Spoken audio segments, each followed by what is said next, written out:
kindergartners.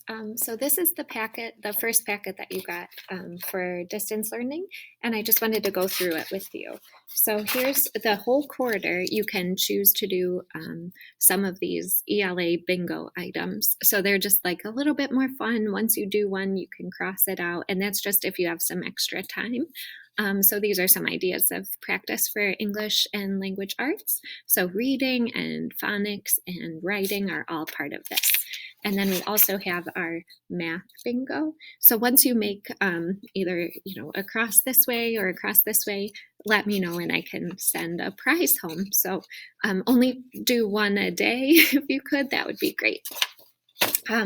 We are going to work on this in math. So we're going to do one shape every day. So make sure that you aren't doing the whole thing.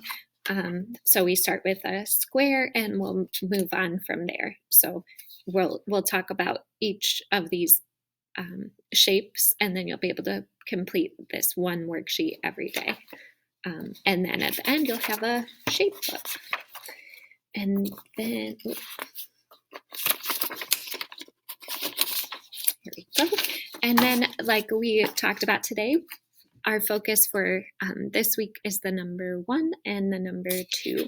So you are going to highlight any number 1s that you see, because this is all about number 1. So here's a 1, that's 1. Is that a 1? Nope. So you leave that one blank. So you could color them in or highlight them, and then practice writing, drawing a number 1 and then writing the word 1. And then for this, you will find the number 1. So like the finger and the block, those are 1s. This is obviously a 2, so not a 1. So you'll color that whatever color it tells you up here. And remember, we're just doing one math worksheet every day. We're not going to do this whole packet today, because then you won't have anything else to practice.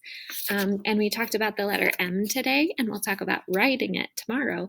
But we are, so you'll trace the capital and lowercase, and then find a picture that starts with M, and then underline the uppercase M's and circle the lowercase M's.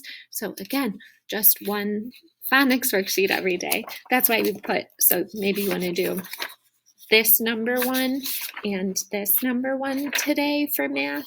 And then tomorrow you can work on a shape 1, and you don't feel overwhelmed like you have to do all of these, but try to do, a shape 1, a number 1, a letter 1, at least that.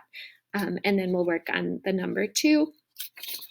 And we're talking about triangles and squares this week as well. And the numbers 1 and 2 and the letter M. If you have any questions, please don't hesitate to ask.